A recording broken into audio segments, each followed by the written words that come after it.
Bonjour, je vous ai déjà parlé des bases en communication pour apprendre à mieux communiquer avec votre conjoint, vos enfants, vos collègues, vos amis, tout le monde.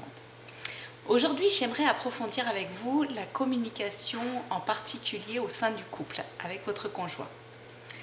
Parce que au début, quand on rencontre quelqu'un, on a l'impression que tout est beau, tout est rose, on l'aime pour tout ce qu'il est, on a l'impression qu'on n'a pas de mal à communiquer, mais finalement, c'est peut-être tout simplement parce qu'on ne communique pas beaucoup. Au début, on passe beaucoup de temps ensemble, mais pas forcément à communiquer.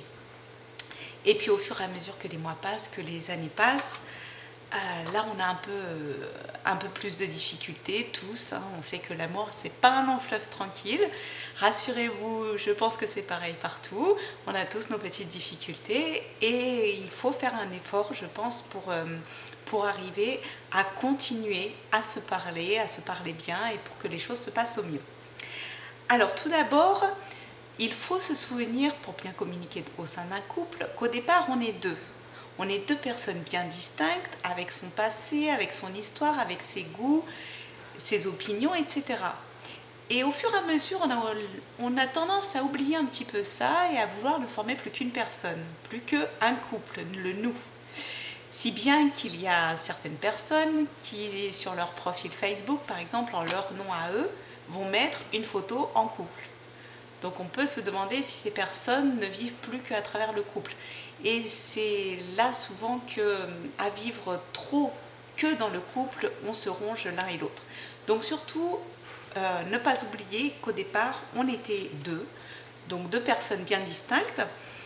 Et c'est pas parce qu'on est en couple qu'on doit faire tout ensemble, avoir les mêmes opinions, etc. Et on peut avoir des opinions différentes, on peut discuter donc sur des choses et ne pas aboutir au même avis. Et dans ces cas-là, ce qui serait le mieux, ce n'est pas de s'énerver, mais au contraire de finir par exemple par une phrase comme je trouve ça bien qu'on puisse exprimer chacun son avis. Comme ça, personne ne se sent frustré et on peut continuer, on peut évoluer. Et il ne faut pas que je veuille absolument que l'autre soit de mon avis, parce que sinon ça voudrait dire quoi? Ça voudrait dire que j'essaye peut-être d'en faire un mini-moi. Et est-ce que finalement je continuerai à aimer cette personne si j'en fais un mini-moi?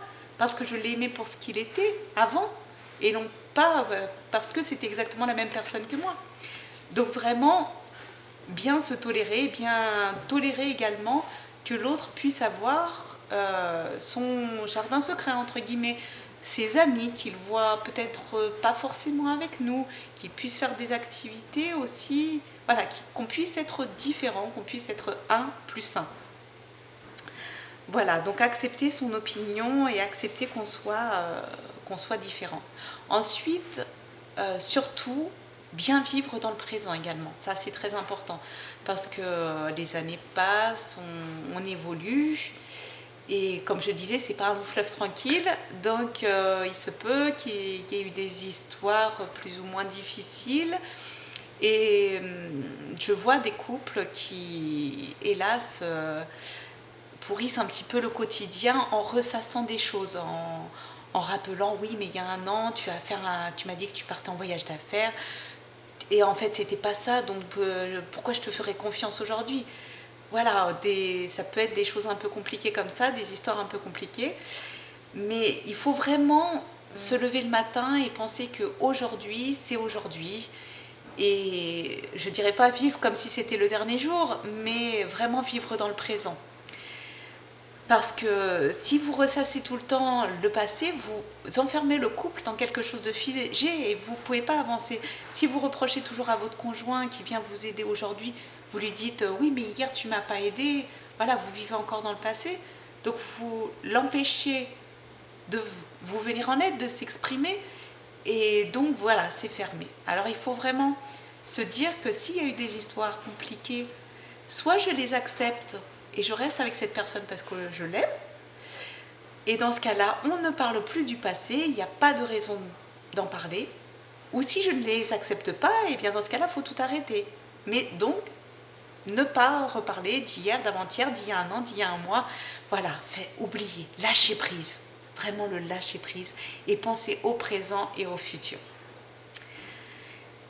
À travers ça, aussi, donc souvent on reproche le passé, on n'arrête pas avec le tu as fait ci, tu as fait ça. Voilà, non, il faut vraiment arrêter avec ce tu qui tue, comme je l'ai déjà dit. Donc on se concentre sur le présent, je me concentre sur je, et je n'hésite pas non plus à demander de l'aide à mon conjoint.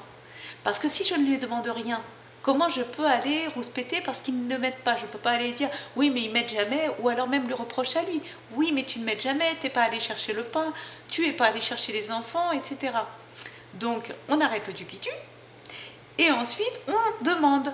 On demande est-ce que tu veux bien préparer le dîner parce que je n'ai pas le temps? Et vous verrez que dans 99% des cas, la personne, que ce soit votre conjoint ou même quelqu'un d'autre à qui vous demandez un petit service, eh bien vous verrez qu'il le fait avec grand plaisir parce qu'il se sent utile et parce que on a pu prouver aussi scientifiquement que quelqu'un à qui on demande un petit service, ça réveille des choses en lui et ça permet de se rapprocher, de rapprocher les personnes. Donc voilà, d'être plus proche. Donc n'hésitez pas à demander de l'aide plutôt que de rouspéter en disant que l'autre ne vous aide pas. Voilà, je vous remercie de votre attention et j'espère que ces quelques conseils vous auront aidé. À bientôt!